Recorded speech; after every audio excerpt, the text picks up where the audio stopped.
ke Kita on the mulalah, way mula. balik dari kerja? Dari kerja. Oh, dari kerja. Berhenti tepi jalan lah tu. Berhenti Ke dalam kereta? dalam kereta. Oh, dalam kereta. Okey, Mira Baik, kita boleh lah mula, Ustaz dah insyaAllah. ready. Ya baik. A'udzubillahi minasyaitonirrajim. Bismillahirrahmanirrahim. Nahmaduhu wa nasta'inuhu wa nastahdihi wa nastaghfiruh wa nu'minu bihi wa natawakkaltu alaih wa na'udzu billahi min syururi anfusina wa min sayyiati a'malina. Man yahdihillahu fala mudhillalah wa man yudlilhu fala hadiyalah. Allahumma salli wa sallim ala sayyidina Muhammad wa ala alihi wa sahbihi ajma'in. الذي هدانا لهذا وما كنا لنهتدي لولا أن هدانا الله رب اشرح لي صدري ويسر لي أمري واحلل عقدة من لساني يفقهوا قولي رب يسير عليك يسير وتمم بالخير. Assalamualaikum warahmatullahi wabarakatuh. Ahlan wa sahlan yang berbahagia Al-Fadil Meja Haji Muhammad Naim bin Haji Ahmad Al-Hafiz kerana sudi bersama-sama dengan Gubernur Iman dalam kuliah Isyak hari ini dengan nasihat buat hati, juga bersama-sama yang dikasihi para pencinta ilmu, pencinta Al-Quran, sahabat-sahabat yang dirahmati lagi dikasihi oleh Allah Subhanahu Wa Taala, yang saya hormati lagi saya kasihi serta dirangka Gubernur Iman yang dipimpin oleh Pengerusi Haji Rosniati binti Mansur. Jadi bagi memohon keberkatan kuliah kita pada malam yang barokah ini, marilah sama-sama kita membacakan umul kitab yang akan dipimpin oleh Al-Fadil Ustaz untuk kita hadiahkan kepada baginda Rasulullah sallallahu alaihi wasallam, ahli keluarga baginda, para sahabat, para sediaqain, para syuhada, alim ulama, guru-guru kita, ahli keluarga kita, serta tidak lupa untuk umat Islam di Gaza, Palestin, juga muslimin dan muslimat sama ada yang masih hidup ataupun yang telah kembali ke rahmatullah. Isiril Fatihah. أعوذ بالله من الشيطان الرجيم. بسم الله الرحمن الرحيم. الحمد لله رب العالمين الرحمن الرحيم مالك يوم الدين إياك نعبد وإياك نستعين اهدنا الصراط المستقيم صراط الذين أنعمت عليهم غير المغضوب عليهم ولا الضالين آمين. Amin, amin ya rabbal alamin. Moga dengan istiqomahnya kita duduk dalam halaqah ilmu ini, Allah tingkatkan iman, Allah kurniakan kefahaman, Allah kurniakan kerahmatan tanpa membuang masa lagi. Saya dengan penuh ta'zim menyerahkan kepada Al-Fadil Ustaz. Falyatafaddal mashkura. Assalamualaikum warahmatullahi wabarakatuh. Alhamdulillah nahmaduhu wa nasta'inuhu wa nastaghfiruh wa na'udzu billahi min syururi anfusina wa min sayyiati a'malina man yahdihillahu fahuwal muhtada wa man yudlil falan tajida lahu waliyan mursyida. Wa ba'd. Terima kasih kepada admin kita pada malam ni iaitu Puan Suhana Amira, insya-Allah. Jangan lupa juga kepada ibu-ibu, ayah-ayah, tuan-tuan dan perempuan muslimin dan muslimah ini sekalian. Alhamdulillah, syukurillah, syukur banyak-banyak kepada Allah SWT atas pertemuan kita pada malam ini. Mudah-mudahan Allah merahmati dan memberkati pertemuan kita pada malam ini, insya-Allah, serta diberikan kemuliaannya, keredaannya, kasih sayangnya, keampunannya yang tiada bertepian kepada kita sekalian di dunia hingga ke syurganya nanti, insya-Allah. Saya hormati yang berbahagia Puan Rosniati Mansur selaku pengurusi JNI, sosok pimpinan dan semua yang terlibat menjayakan program pada malam ini. Mudah-mudahan Allah merahmati kita semua, insya-Allah. Jadi pada malam ini kita akan sambung pengajian kitab kita iaitu Kitab Nasihat Buat Hati. Dan malam ini kita masuk bab yang ke 20 nasihat buat 26 Ustaz. Tanggungjawab seorang Bismillahirrahmanirrahim. suami. Bismillahirrahmanirrahim. Nasihat yang ke-26 iaitu tanggungjawab seorang suami. Kalau ada suami-suami dalam ni, dengarlah. Termasuk yang sedang bercakap ni pun, dengar. Jangan duk mengada sangat. Jadi insya-Allah pada malam ni, kita akan bercerita berkenaan dengan tanggungjawab seorang suami. Bismillahirrahmanirrahim. Qala al-musannif, berkata pengarang kitab ini, Allah SWT menyatakan dalam surah An-Nisa pada ayat yang ke-19. Bergaullah kamu bersama dengan isteri kamu secara baik. Ada sebut isteri kan, bukannya isteri, dia sebut isteri. Dengan secara baik. Kemudian jikalau kamu bencikan mereka kerana mungkin kamu bencikan sesuatu sedang Allah hendak menjadikan menjadikan pada apa yang kamu benci itu kebaikan yang banyak untuk kamu. Ini cerita berkenaan dengan ini tuntutan Allah SWT dalam surah An-Nisa. Allah sebut dalam surah An-Nisa, Allah kata, bergaullah kamu dengan isteri kamu secara baik. Maknanya, bergaul ni maksudnya bukan hanya sekadar tidur di tempat tidur saja, bahkan percakapan, pendidikan, pentarbiahan, dan termasuk dari sudut didikan daripada seorang suami kepada isterinya. Ini disuruh dan dituntut kepada kita untuk melakukan kebaikan. Di dalam Al-Quran, kalau kita semak dalam surah yang lain, Allah kata apa?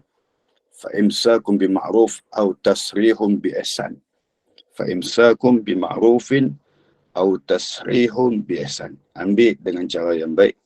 Kalau tak suka, tinggal dengan cara yang baik. Jadi maknanya ini disuruh apa-apa di dalam perhubungan mesti kena yang baik. Mesti dengan cara yang baik. Tak boleh dengan cara kekasaran, tak boleh dengan cara yang boleh mengkhianati dan menzalimi pasangan. Ini ditegah dalam agama kita. Sehingga disebut menjadi tugas dan tanggungjawab seorang suami bagi menjaga rumah tangga serta ahli keluarga dengan sebaik mungkin. Matlamat pernikahan yang sebenar adalah bagi mencari rahmat dan kebahagiaan. Ini matlamat yang sebenar. Baca dalam Al-Quran dalam surah Ar-Rum, Allah kata apa?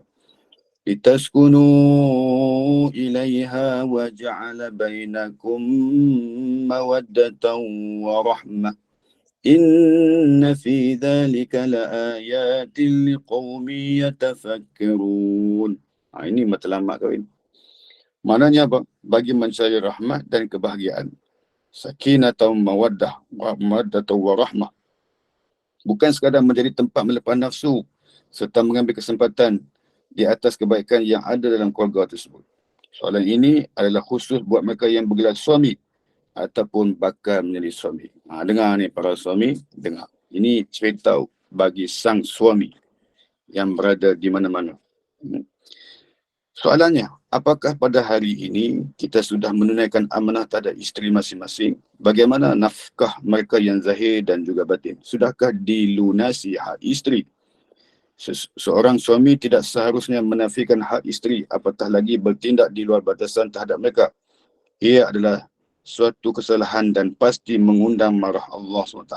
Jadi maknanya disuruh kepada kita untuk menunaikan segala tuntutan, segala tanggungjawab seorang suami kepada isterinya. Hari ini kita dapat hitung sendiri kes-kes perceraian yang hampir setiap hari berlaku. Perhatikan kembali kata-kata Allah SWT sebelum ini.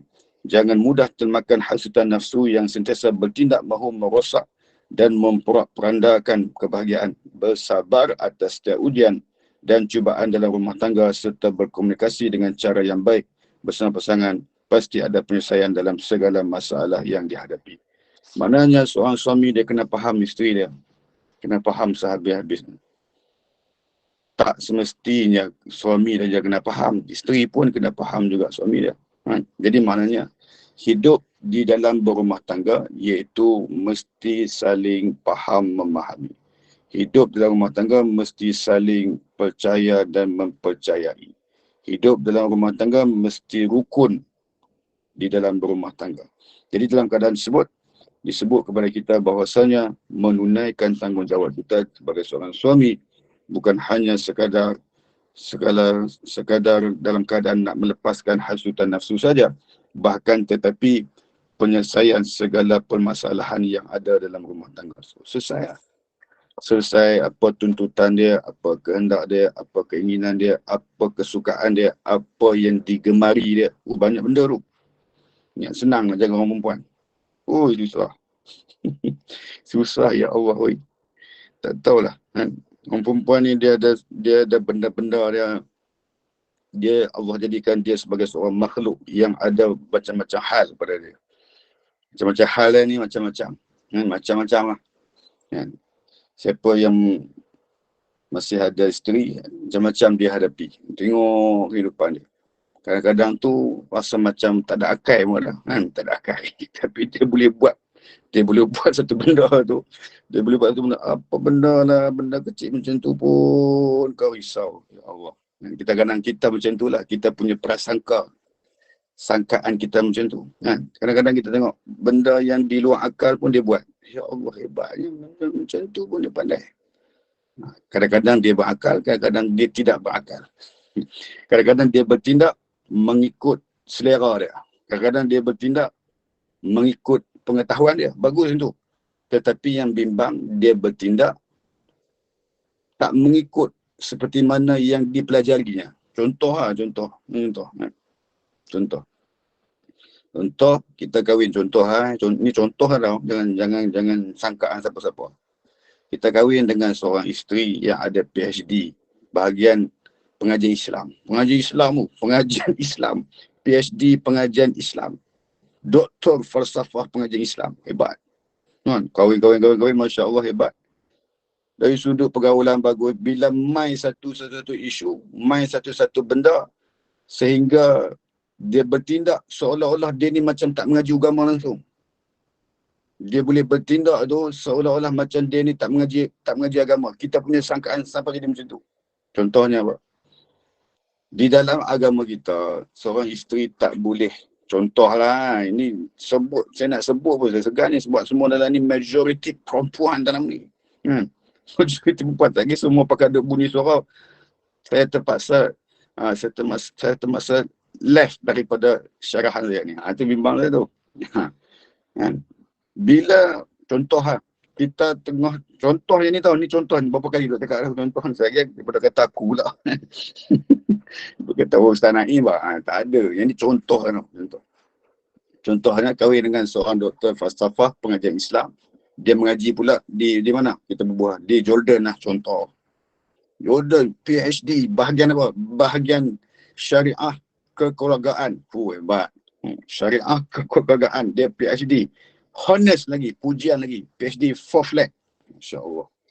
Kita punya prasangka mesti dia ni pandai hukum hakam dalam keluarga, mesti pandai hukum hakam dalam syariah, mesti pandai adab, mesti pandai segala-galanya. Kita sangka macam tu.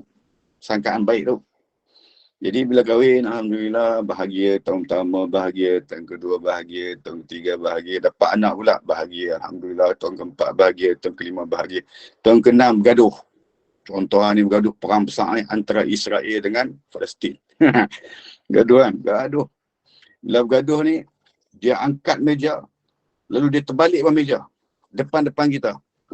Yang angkat meja, terbalikkan meja depan-depan suami.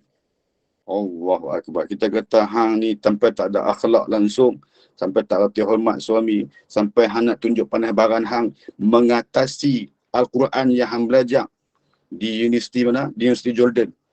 Dia kadang-kadang macam tu. Sebab apa? Akal dia mengatasi yang diselit daripada nafsu dan keinginannya nak buat sesuatu benda supaya menyakiti pasangan dia. Itu memang ni payah nak syarah ni. Benda ni saya payah nak syarah. Saya selalu duk ceramah dekat kursus-kursus pra-perkahwinan. Yang ni bukan pra-perkahwinan, yang ni pasca perkahwinan. Ini pasca perkahwinan. Yang ni susah. Jadi dalam keadaan tersebut kadang-kadang begitu. Sebab apa? Perempuan ini dia perlu dididik. Perempuan ini perlu dibelai. Perempuan ini perlu diasuh. Perempuan ini perlu diteladani. Perempuan ini perlu dipelihara. Pelihara macam mana? Supaya tidak bengkok tulang yang ada pada diri dia. Orang perempuan ni dijadikan daripada tulang yang bengkok. Bila tulang yang bengkok, jangan dipaksanya. Jangan dihentaknya. Jangan dihukumnya. Jangan dihentaknya.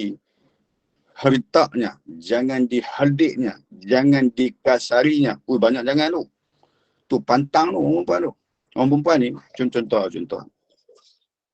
Dia tak boleh terima arahan. Dia tak boleh. Dia mesti minta pertolongan daripada dia. Contohnya kita kata yang tolong sikat baju abang boleh. Tolong tu kena ada. Kalau hang bagi arahan kat dia, hang siaplah baju hang tu.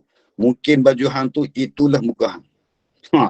Dia nampak jubah dia tu, jubah laki dia tu, dia iron tu nampak muka laki dia. Wajah dia ni, aku ni dah lah penat, dia tak faham bahasa. Aku dah balik kerja tak habis-habis dengan pejabat, tak kena marah orang, balik rumah kena marah. Apa nak jadi? Hangit jubah kita. Koyak jubah kita. Bukan Israel je koyak, kita pun koyak. Disebabkan dengan dia punya tu, dia punya kemarahan dia, bebalan dia tu, maka baju kita koyak abak. Sebab apa? Sebab kemarahan dia serika baju kita. Sebab apa? Sebab kita yang memberi arahan pada dia. Cuba cakap elok. Yang, itulah yang baju abang ya. Abang nak pergi kuliah ni malam ni. Dia pun, okey, mana baju? Ada dalam lemari. Dia ambil, Ustaz. Dia suruh kita pergi ambil. Dia ambil. Dia suruh kita pergi ambil. Dia suruh kita pergi letak atas iron board. Dia suruh kita buka serika. Dia kerja nak serika. Allah Akbar. Ni cerita siapa ni? Ni cerita orang-orang di belah-belah Afghanistan. Bukan orang Malaysia.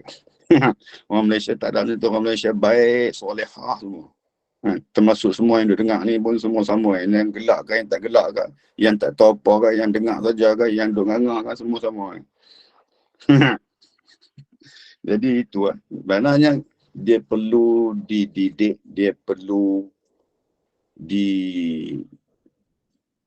ditutur katakan dengan kata yang indah. Cakap baik-baik, tak boleh tinggi suara. Macam itulah. Kadang-kadang terlepas juga. Kalau terlepas tu, terus kita kona tu topik lain. InsyaAllah dia tak perasan. Sebab dia kurang tangkap. Dia jadi apa? Dia jadi lampi. Faham lampi?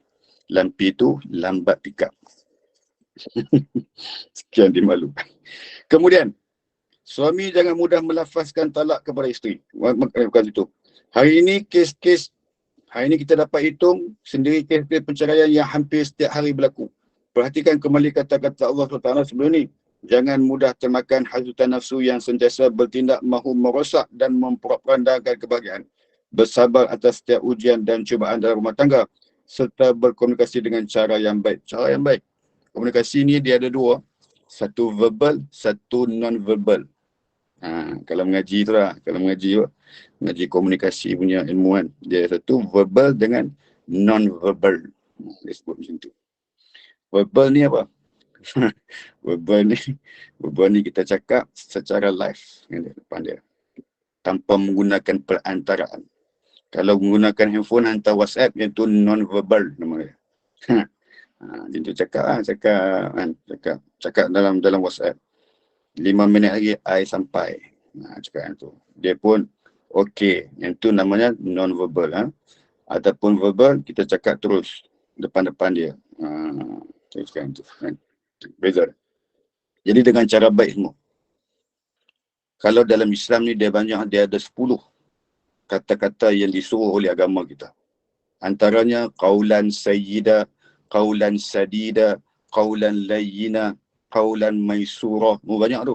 Jadi dia banyak tu. 10 semua tu. Jadi antaranya kita ambil itulah qaulan sadida. Qaulan sadida ni apa? Cakap yang jelas dan tepat, yang menepati apa kehendak yang kita perlu cakap. Qaulan baligha, cakap itu sampai maksudnya. Qaulan maisura, perkataan yang mudah difahami. Banyak tu. Jadi cakaplah yang baik-baik kepada siapa-siapa pun. Tak rugi sekipun kalau kita cakap yang baik. Termasuk pada pasangan kita ataupun orang lain dan sebagainya. Kemudian, suami jangan mudah melafazkan talak terhadap isteri. Jangan mudah melafaz talak. Sebab itu Allah SWT berikan kuasa talak ni kepada lelaki. Cuba kalau bagi kat isteri, kuasa talak beri pada isteri. Memang tertalak 3 terus isteri suami tu kena. Malam pertama tu dah talak 3 dah. Sebab tu Allah bagi kepada lelaki kuasa talak ni. Sebab apa? Sebab orang lelaki dia ada bertimbang rasa. Orang lelaki dia ada bertimbang rasa. Dalam sesuatu benda, sesuatu hal, dia fikir panjang dulu. Nak lafaz ke? Tak kot. Dia ni bagus masak ke aku. Dia ni, tak mahu cerai dengan dia. Dia bagus, dia masak bagus, kemas baju bagus, basuh baju, iron baju semua bagus. TikTok semua tak ada masalah. Sikit je dia ni, satu dia masalah. Yang lain semua okey. Dia ada apa? Timbang rasa. Sebab tu, perbezaan di antara suami yang merajuk dengan isteri yang merajuk. Cuba tengok cara isteri merajuk. Kita ambil suami dulu. Suami kalau merajuk, dia kata apa? Aku nak keluar daripada rumah ni. Aku takkan balik dah bila-bila. Biarkan dia keluar. Dia pasti akan balik. Jangan pegang dia. Dia nak keluar pergi mana, kalau dia merajuk dia nak keluar, biarkan dia. Itu cara dia nak melepaskan kemarahan dia. Dia nak melepaskan tension dia. Dia nak melepaskan segala koyak dia. Dia nak lepaskan, biar dia keluar. Jangan pegang dia. Abang tolong jangan keluar abang. You langkah satu langkah keluar daripada rumah ni. I takkan sayang you dah selama-lamanya. Biarkan dia keluar. Jangan halang dia. Biar dia keluar. Dia keluar bukan lama pun. Dia keluar depan rumah tu. Dia naik motor, dia start motor. Dia up terus depan rumah itu. Dia up motor. Sebab apa? Nak tunjuk ganas dia. Biar dia. Dia up motor. Wow. Lepas tu sampai di roundabout, dia pusing 5 kali. Wow. Dia memang jadi macam tu. Dia nak buang kemarahan tu. Dia pusing 5 kali roundabout, semua kereta pakat tengok dia. Apa hal motor ni? Dia pusing 5 kali ni. Rupa-rupanya dia nak buang kemarahan dia. Last kali lepas habis dia pusing roundabout, dia pergi ke Tasik, dia baling batu. Dekat Tasik, baling batu. Batu tu lantun. Tuk. Hebat tu. Baling lagi. Hebat tu. Tuk. Hebat. Lelaki dia fikir teman-teman. Hati kau keras, Roy, dia kata. Hati kau keras, Roy. Hati kau keras, Roy. Baliklah. Dia pun kata, aku duduk sini, aku duduk tengah lapar ni, duduk Roy apa, baliklah. Dia balik dah. Balik sebab apa? Habis dah marah dia dah buang dah. Dia dah buang kat roundabout tadi, dia dah buang kat Tasik tadi, maka dia balik. Bila dia balik, sambut dia dengan qaulan layyina. Cakap yang baik, janganlah perli dia pula. Dia balik tu dah baik dah. Motor pun bam. Baik dah. Sambut dia. Allah, Intan payung I dah balik. Masya Allah dah balik dah. Mainlah sini merajuk. Badan sado besar dan bodoh pun nak merajuk. Ya, main sini. Main nak belai sikit. Boleh merajuk. Sakan dia. Perli dia macam tu. Tak apalah. Jangan bila dia balik, perli dia. Seolah-olah macam perli sungguh-sungguh. Kata apa? Balik pun beruang aku ni. Memang kena lah. Dia dah baik tadi. Bila dengar kita panggil beruang kat dia, dia terajang kita. Tu bimbang tu. Jadi cakap yang qaulan layyina. Cakap yang baik. Allah minta maaf lah sampai merajuk macam tu. Tak sangka badan besar macam ni merajuk juga. Ya, mainlah. Main. Jom kita makan sama-sama. Ya. Jadi pandai-pandailah ya cara-cara dan kaedahnya untuk memujuk si suami. Macam tu. Tapi kalau perempuan merajuk, habis cerita. I akan keluar pada rumah ni, you jangan cari I di mana I berada. I ada tempat rahsia I. Habis. Ada tempat rahsia. Kat mana tak tahu lah. Itu bahaya. Itu beza isteri dengan suami merajuk. Isteri kalau dia kata dia keluar sungguh. Dia takkan balik lah. Itu memang. Suami kalau kata dia keluar, dia mesti patah balik. Sebab itu rumah dia. Sebab tu dia patah balik. Kalau rumah tu rumah bini dia, ataupun rumah pak mertua dia tak balik. Sebab dia kata, penat aku ni, bayar rumah setiap bulan 2,000, takkan aku tak patah balik. Rumah aku, why not? Balik dia. Jadi dia balik. Sebab itu rumah dia. Kemudian, sekiranya kita tidak lagi sehaluan, cuba dahulu bagi mencari penyelesaian demi kebaikan bersama dan masa depan keluarga serta anak-anak. Kalau nak bercerai pun, tengok anak-anak, tengok muka anak-anak. Anak-anak dah besar dah, ya Allah. Suami aku ni bagus dia. Dia bagus dia, takkanlah aku nak cerai dengan isteri aku ni, ya Allah. Dia rajin masak, dia rajin buat kebaikan, dia rajin sembahyang tahajud, dia rajin doakan aku. Tak selayaknya aku bercerai dengan dia. Biarlah walaupun ada satu perkara, dua perkara yang dia buat kepada aku yang menyakitkan hatiku, tetapi yang tu aku tak menjadi pandangan pada mataku. Tetapi yang ku pandang, lubang hidungmu tetap menjadi pujaan hatiku. Jadi maknanya apa? Maknanya pandang pada kebaikan. Maknanya pandang pada kebaikan. Pandang pada kebaikan dia. Pandang dari sudut kebaikan dia yang dia pernah buat pada kita. Pandang dari sudut pengorbanan dia. Pandang dari sudut apa jasa dia. Pandang dari itu insya-Allah akan bertemu dengan titik kebahagiaan. Tetapi kalau kita pandang dari susuk kejahatan, insya-Allah dia akan jadi satu pertemuan di dalam perceraian. Itu memang tu. Okay. Faham dah ni? Gelak tu gelak. Allahu Akbar. Kemudian, apakah sanggup seorang lelaki mengembalikan isterinya ke pangkuan ibu bapa mereka selepas dahulu dia melafaz janji bagi menjaga isterinya sebaik mungkin? Adakah dia juga sanggup menceraikan isterinya tanpa berusaha mencari ikhtiar menyelamatkan ikatan terlebih dahulu? Malangnya, itu yang berlaku dalam realiti kehidupan pada hari ini. Lihat saja kes-kes perceraian di mahkamah yang kian bertambah.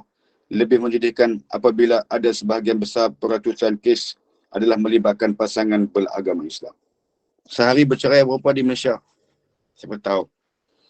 Lebih kurang 300 kes sehari. Sehari 300 kes. Satu Malaysia 300 kes sehari. Maknanya apa? Banyak tak? Banyak. Tanya kawan-kawan yang jadi hakim di mahkamah syariah. Apa yang jadi kes sangat yang nak sampai nak bercerai ni? Kes apa mereka ni sebenarnya ni? Tak ada reti apa ke mereka ni? Tahu tak mereka jawab apa? Hakim jawab apa? Hakim kata majoriti yang bercerai ni di mahkamah kami, kalau 100 orang yang datang bercerai, 90% yang datang bercerai disebabkan dengan asas kesalahan mereka, iaitu tidak mendirikan solat. Sama ada seorang ataupun dua-dua orang sekali tak solat. Majoriti kes macam tu. Mustahil orang yang rajin solat dia boleh berlaku perceraian di dalam rumah tangga. Mustahil orang yang solat tahajud setiap malam, suami isteri yang solat tahajud setiap malam melakukan perceraian di dalam perhubungan mereka. Mustahil. Allah dah buktikan dalam Al-Quran. Allah kata apa? Inna solataka sakanul lahum. Sesungguhnya sembahyang itu pasti membahagiakan kamu. Pasti. Okey. Kemudian, penulis tidak mengatakan bercerai itu haram atau ia tidak membawa kebaikan. Bercerai ni apa dia dalam Islam? Nabi SAW kata, Abghadullahul halal at-talaq. Abghadullahul halal at-talaq. Benda yang paling dibenci tetapi halal, iaitu at-talaq. Yang dibenci oleh Allah, iaitu talaq. At-talaq. Jadi, janganlah kita walaupun halal, kita sewenang-wenangnya untuk melakukan perceraian di dalam kehidupan kita. Na'udzubillah min dzalik. Mudah-mudahan tidak berlaku ya. Namun perhati sedalam-dalamnya, kata Allah SWT yang ditanya tadi. Allah SWT sudah memberi penjelasan dan penekanan bahawa jangan disebabkan masalah kecil, emosi yang tidak terkawal ataupun perasaan dengki dan marah menjadi punca utama perceraian. Wahai suami, jangan ambil mudah perkara ini. Talak bukan jalan penyelesaian masalah. Dalam Al-Quran begitu banyak ayat yang dijelaskan hanya berkaitan membina dan memelihara rumah tangga. Ini supaya suami dan isteri dapat hidup bahagia dan harmoni. Namun, berapa ramai yang berusaha bagi mentadabbur serta mengambil kira iktibar daripadanya disebabkan kegagalan ini juga kegagalan memahami hakikat perkahwinan dan hanya ingin sekadar mencuba dan bermain-main dengan lafaz aku terima nikah, maka keluarlah natijah yang tidak diingini dalam Islam.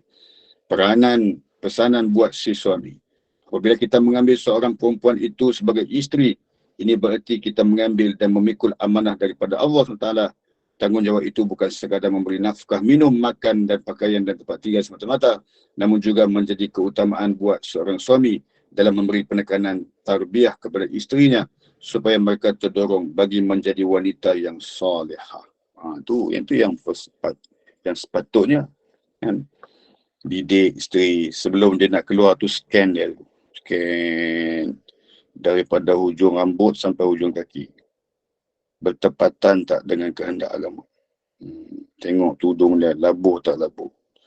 Kemudian tengok sarung tangan dia, pakai tak pakai. Sarung kaki dia, pakai tak pakai. Cek lah semua. Jangan biar, you nak pergi mana? Nak pergi dah. Okay, bye. Jumpa lagi. Macam tu. Mana boleh? Scan dulu. Okay. Lulus jalan. Okay. Duit pula, bagi ke dia. Dia nak berapa? Kalau dia nak 50, bagi dia 500. InsyaAllah dia sayang kita. Kalau dia nak 50, bagi lebih. Jangan bagi tepat-tepat. nanti dia muka monyok dia. Jadi dia keluar pun muka masam. Sebab apa? Bagi cukup-cukup je, tak boleh lebih. Jadi dia marah dia. Jadi bagilah lebih kat dia. Gembirakan dia. Biarlah kita susah, tetapi biar dia gembira di atas kesusahan kita. Cinta. Kalau dia punya birthday tu, sambutlah. Biarlah habis duit pun tak apa lah. Duit boleh cari, tetapi kasih sayang kepada dia, seorang wanita yang menyayangi kita, sukar dia cari. Cinta. Kan? Ada duit tak apa? Kan? Biar kita penat macam mana pun cari duit tak apalah. Cuba tengok ayah kita. Ayah kita. Tengok ayah kita lah contoh yang terbaik. Dia dengan mak kita, dengan anak-anak, dengan kita dan anak-anak dia semua macam mana. Dia sanggup berkorban apa saja tu. Mana tempat, dengar kata ada tempat-tempat yang mana yang ada sumber-sumber rezeki, dia sampai. Dia bersusah payah. Untuk apa? Untuk nak menyempurnakan segala hajat dan impian ahli keluarga rumah tangganya, isterinya, anak-anaknya yang macam-macam berkehendak macam-macam ni. Maka dia sanggup buat apa saja. Dia balik tu berdengkur macam singa. Redha lah. Dia penat macam mana pun dia balik tidur, dia berdengkur. Biarlah kat dia. Jangan marah kat dia. Bangun tengah malam, dia duduk berdengkur, kita bangun tengah malam, kita duduk bersila sebelah dia. Apa benda malam petaka lah dia tanggung ni sampai teruk macam ni lah. Ya Allah, oi. Sampai bergegak katil dia jadi macam ni. Awak dia buat apalah hari ni kerja. Dia kerja apalah hari ni sampai teruk sangat berdengkur ni malam ni. Semalam tak ada pun sebab semalam cuti, hari ni teruk sangat ni pasal apa ni. Kan? Jadi redha dia lah.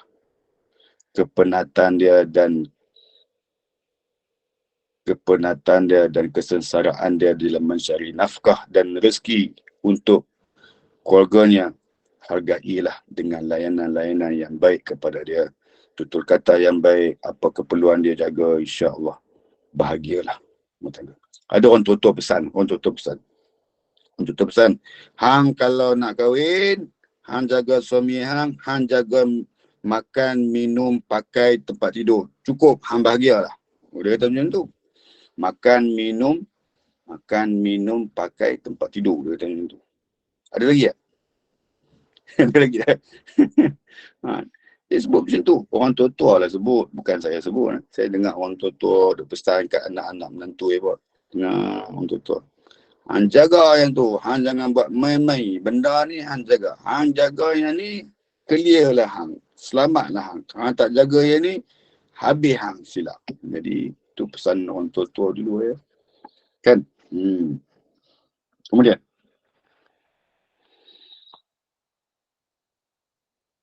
Namun menjadi keutamaan buat seorang suami dalam memberi penekanan tarbiyah kepada isteri. Didik isteri. Panggil dia mengaji Quran. Panggil dia dengar hadis Nabi. Panggil dia, tegur dia, cerita tentang agama, cerita tentang akhirat, cerita tentang kehidupan setelah kita mati. Cerita benda-benda yang boleh menambahkan keyakinan dia dan ketakwaan dia kepada Allah Taala. Ceritalah macam tu kan. Lead dalam family, lead dalam keluarga. Sebelum makan ke apa semua, kumpul anak bini apa semua, duduk kat meja makan, ayah baca kitab ta'lim, satu hadis. Baca kitab ta'lim. Assalamualaikum, anak-anak abah, isteri saya dan semuanya yang ada ni, mari kita dengar satu hadis pada malam ni ya. Ayah dia pun baca. Hari ni disebut dalam satu hadis, cerita, kemudian hurai, kemudian gabungkan, kaitkan dengan family. Apa family dengan hadis tersebut? Kaitkan. InsyaAllah akan menzahirkan keberkatan dan kasih sayang Allah disebabkan hadis-hadis yang dibacakan di dalam rumah tangga tersebut. Gitu. Ada yang macam tu ya. Kadang-kadang ada dalam family macam tu. Kena ada macam tu.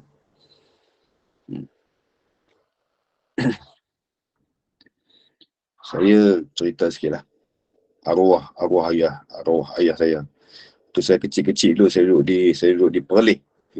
Di Perlis. Di Jejawi pun Matang. Saya duduk di Perlis. Ayah saya balik kerja. Selepas dia balik kerja, dia pergi surau. Lepas dia pergi surau, balik pada surau, makan malam. Makan malam di rumah. Kemudian di rumah dia buat keluar buku kitab hadis. Dia panggil anak dia. Siapa dia tak makan dia sebat. Mari duduk meja makan. Tak nak makan pun duduk ke meja makan. Garang dulu garang. Askar kan garang. Kita mari duduk semua. Semua mari duduk sini. Kita pun duduk lah. Dia baca kitab. Baca kitab. Dia baca habis satu hadis, dia terang, dia syarah, kemudian dia create dengan keluarga, kemudian dia tegur anak-anak dia. Habis baca tu, makan. Tak nak makan, tak apa. Pergi duduk. Pergi duduk tempat lain. Pergi buat kerja sekolah, kemudian tidur. Dia kata. Tidur, dia suruh tidur awal. Pukul 9 dah suruh tidur. Itu hebat tu. Jadi, didikan dia tu. Didikan seorang ayah tu, main peranan penting dalam kebaikan dalam keluarga kita. Gitu. Kemudian dia sebut di sini.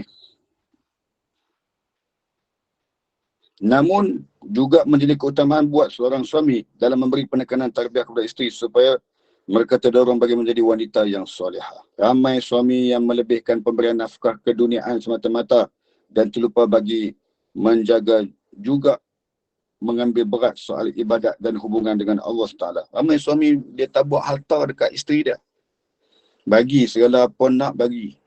Tetapi dia tak bagi agama, dia tak bagi iman, dia tak bagi akhlak, dia tak bagi Quran, dia tak bagi hadis. Dia tak bagi benda-benda kerohanian yang boleh menguatkan kerohanian dalam diri dia. Ramai suami macam tu. Biar dia. Tambah-tambah isteri dia pula ustazah. Dia tak ustaz. Sudah. Dia kata, you dah ustazah dah, I tak payah ajar you. You dah, tak apalah, you dah ustazah, you dah baik. I pun fine lah, tak ada apa masalah you ni. So, I tak perlu ajar you dah. No, bukan macam tu. Kalau kita tahu berkenaan dengan adab dan akhlak, kalau kita tahu dari sudut suluk di dalam kehidupan kita, akhlak di dalam kehidupan kita, maka ajarkanlah dia akhlak. Cara hormat. Suami duduk atas, dia kena duduk bawah. Sama-sama. Kalau nak duduk sama-sama, boleh je. Tapi kena tengok tempat dan keadaan. Cara dan etika, adab di dalam berumah tangga. Kena ada selip benda-benda itu. Ibu-ibu, ayah-ayah, tuan-tuan dan perempuan, muslimin dan muslimat ini kasih sekalian. Kemudian,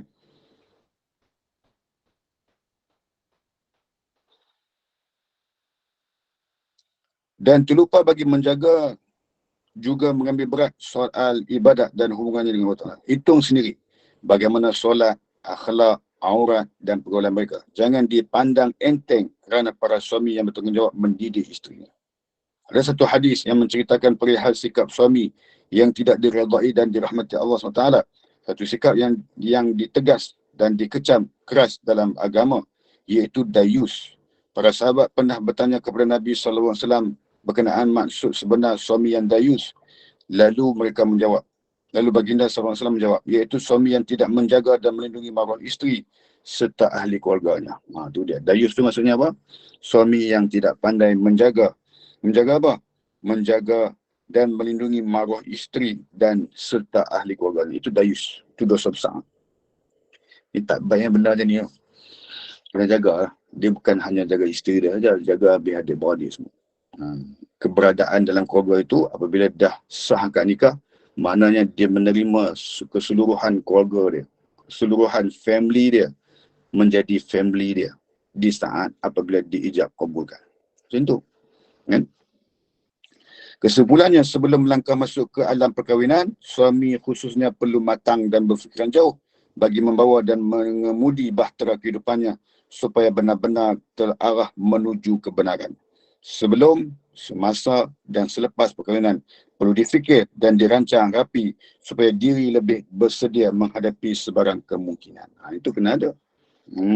Jadi dalam kehidupan kita kena berfikiran sedemikian. Saya teringat kata-kata Rasulullah SAW kepada Abu Zar Al-Ghifari. Kenal tak Abu Zar Al-Ghifari? Kenal kat mana? Dia pernah jumpa lah. Abu Zar Al-Ghifari ni Nabi SAW pesan kat dia. Nabi kata apa? Nabi kata, wahai Abu Zar Al-Ghifari, baikilah sampanmu sebab laut ini dalam. Dia kata, baikilah sampanmu wahai Abu Zar sebab perairanmu di atas perairan menggunakan sampan sangat dalam laut ni. Apa maksud tu? Maksudnya perjalanan kita di dunia ni ada cabarannya, yang laut itu sebagai dunia yang akan boleh menenggelamkan kita disebabkan dengan kelalaian dan kealpaan kita dengan sebab dunia ni. Maknanya berhati-hatilah, berhati-hati. Melayari bahtera dalam rumah tangga, berhati-hati. Jangan sampai tenggelam, dibuai mimpi, dibuai keseronokan tanpa mengutamakan akhirat yang kekal abadi. Macam tu. Bahkan dia kata, bahkan disebut, dia kata apa lagi? Dia kata, jadikanlah kehidupan kamu ini supaya senantiasa berhati-hati di dalam kehidupan dunia ni. Sehingga dia kata, baikilah perjalanan kamu ni supaya lebih bersiap sedia dengan bekalan, sebab perjalanan kamu ni jauh. Dia kata, perjalanan kamu melalui laut ini sangat jauh. Berbekalkanlah dengan kehidupan kamu dengan bekalan yang terbaik di sepanjang perjalanan ini. Sebab jauh perjalanan. Betul tak jauh perjalanan kita? Jauh. Perjalanan kita nak masuk ke alam barzah, perjalanan kita nak masuk ke alam mahsyar, perjalanan kita nak melalui titian sirat, semuanya jauh perjalanan. Bekalan perlu banyak yang dipelihara, yang dibuat di dunia ni. Bersiap sedia dengan bekalan di dunia ni dengan sebanyak-banyak mungkin. Kena buat. Sebanyak-banyak mungkin tu. Disuruh oleh baginda Nabi sallallahu alaihi wasallam. Dia suruh kepada Abu Zar berbuat sedemikian. Bahkan dia kata, dan jadikanlah segala amalan kamu itu dilakukan semata-mata kerana Allah, sebab Allah itu maha memberi segala pembalasan kepada kamu atas kebaikan dan kejahatan yang kamu lakukan. Maknanya buat pekerjaan di dunia ni dengan keikhlasan, sebab Allah lah yang memberi ganjaran dan dialah yang menghisap dan mengira segala amalan kita yang kita lakukan di dunia. Allah yang buat keikhlasan. Jadi seorang isteri, jadi seorang suri rumah, jadi seorang Sri Kandi yang berada di rumah, buat kerja elok-elok. Jangan apa? Jangan ungkit pemberian kita, jangan ungkit kebaikan kita, jangan ungkit segala jasa kita, jangan ungkit. Bimbang, jangan ungkit tau. Ingat pesan dia elok-elok, jangan ungkit segala kebaikan kita, jangan ungkit. Sebab apa saya kata jangan ungkit? Nabi pesan. Nabi kata, la yadkhulul jannah wala mannanun. Dia kata. Apa maksud? Tidak akan masuk syurga orang yang suka mengungkit. Tak masuk juga tu orang yang mengungkit. Mengungkit ke anak, mengungkit ke suami, mengungkit. Memanglah boleh ungkit, tetapi tak berapa elok lah nak ungkit. Tak berapa elok. Sebab hadis Nabi cakap macam tu, wala yadkhulul jannah wala mannanun. Jadi jangan tak masuk syurga bagi orang yang suka mengungkit. Manna tu, mannanun tu maksudnya mengungkit. Jadi ibu-ibu ayah yang dikasihi sekalian, faham kita pada malam ni bahwasanya segala yang disebutkan tadi, yang kita ceritakan tadi, iaitu tanggungjawab suami di dalam rumah tangga, maka kita ambil berat betul-betul benda ni. Pesan kepada suami, pesan kepada diri kita sebagai seorang isteri dan sebagai seorang suami, supaya kita senantiasa berhati-hati dalam rumah tangga. Sebab di dalam rumah tangga itulah yang akan menjadi sama ada ke syurga ataupun sebaliknya. Nak jadi ke syurga, buat cara ke syurga. Nak jadi ke neraka, buatlah cara ke neraka. Nak cari redha Allah, cari redha pada suami. Nak cari redha Allah SWT, buat baik kepada suami. Banyak benda. Nak masuk syurga pun ada dalam rumah tangga. Nak masuk ke neraka pun ada dalam rumah tangga. Semua ada dalam rumah tangga. Sebab itu kena berhati-hati dalam segala tindak tanduk kita. Wallahu ta'ala a'lam. Masya Allah. Ada soalan tak? Kita nak tinggal soalan. 5 minit, 10 minit soalan, insyaAllah. Boleh. Kalau ada lah, kalau tak ada, alhamdulillah. Silakan jemaah kalau ada soalan.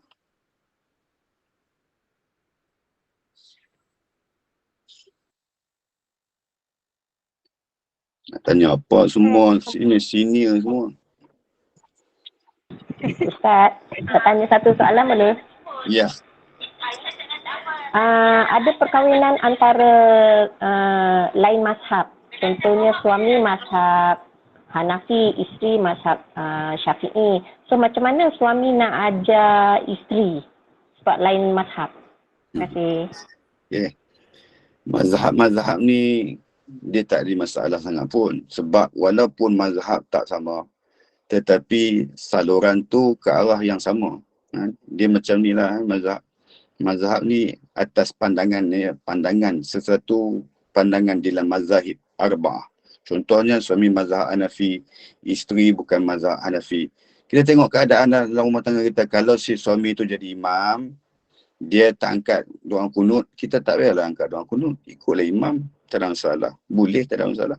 Kan? Jadi maknanya tak ada lah menjadi masalah di atas kekhilafan di dalam sesuatu mazhab. Ini tak ada masalah. Maknanya, mazhab apa pun sekalipun yang kita amalkan, semuanya betul. Semua betul. Tak ada bersalah pun. Mazhab Syafi'i betul, mazhab Hanafi betul, mazhab Maliki betul, mazhab Ahmad Hanbali pun betul. Semua betul. Jadi tak berlaku masalah. Cuma kalau dari satu bab-bab yang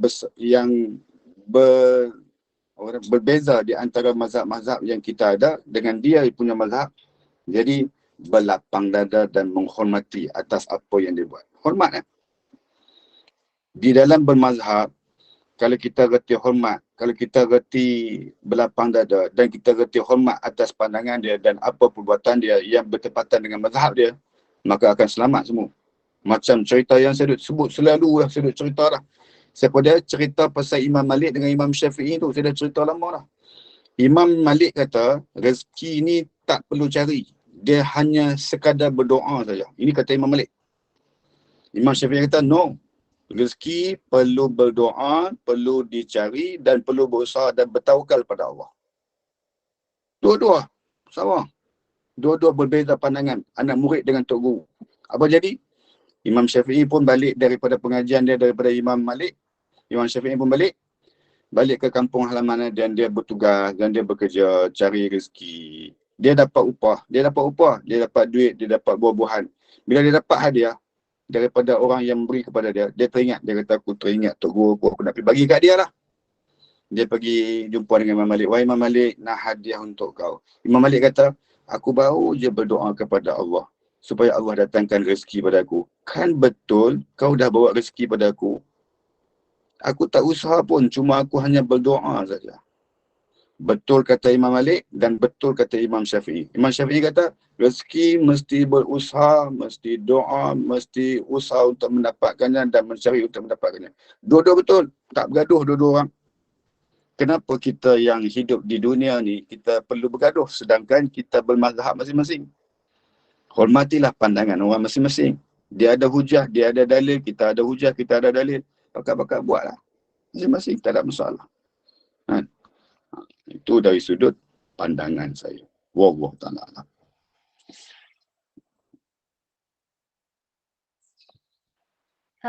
Puan apa angkat Puan tangan Rohani. tu. Puan Rohani. Ya. Rohani nak tanya ke angkat tangan ataupun terangkat tangan? InsyaAllah. Angkat tangan. Dia angkat tangan. Tersalah. Tersalah. Tersalah. Ustaz, ter. Ter. Okey, kalau tak ada soalan kita baca Al-Mulk lah Ustaz. Okey, boleh. Jom kita baca surah Al-Mulk insya-Allah. A'udzu billahi minasyaitonir rajim. Bismillahirrahmanirrahim. Tabarakalladzi biyadihil mulku wa huwa ala kulli syai'in qadir.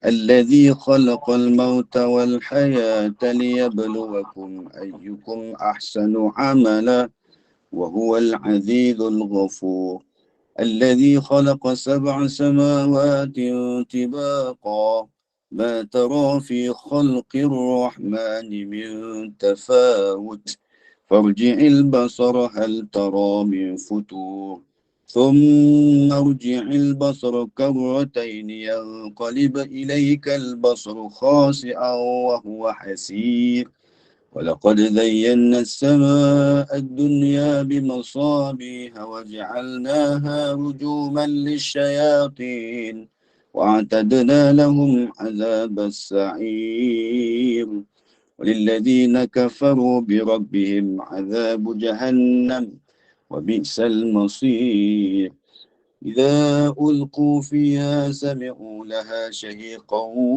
وهي تفور تكاد تميز من الغيظ كلما ألقي فيها فوج سألهم خزنتها ألم يأتكم نذير قالوا بلى قد جاءنا نذير فكذبنا وقلنا ما نزل الله من شيء إن أنتم إلا في ضلال كبير وقالوا لو كنا نسمع أو نعقل ما كنا في أصحاب السعير فاعترفوا بذنبهم فسحقا لأصحاب السعير إن الذين يخشون ربهم بالغيب لهم مغفرة وأجر كبير وسروا قولكم أو اجهروا به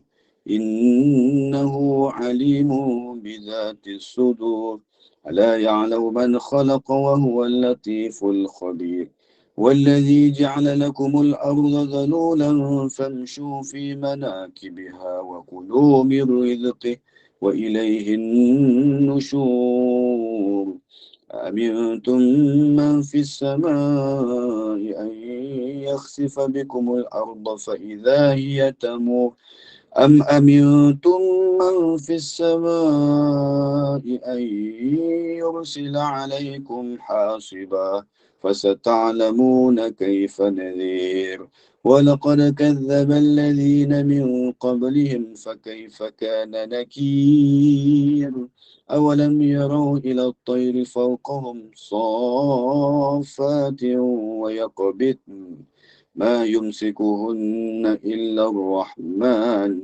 إنه بكل شيء بصير أمن هذا الذي هو جود لكم ينصركم من دون الرحمن إن الكافرون إلا في غرور أمن هذا الذي يرزقكم إن أمسك رزقه بل لجوا في عتو ونفور أفمن يمشي مكبا على وجهه أهدى أمن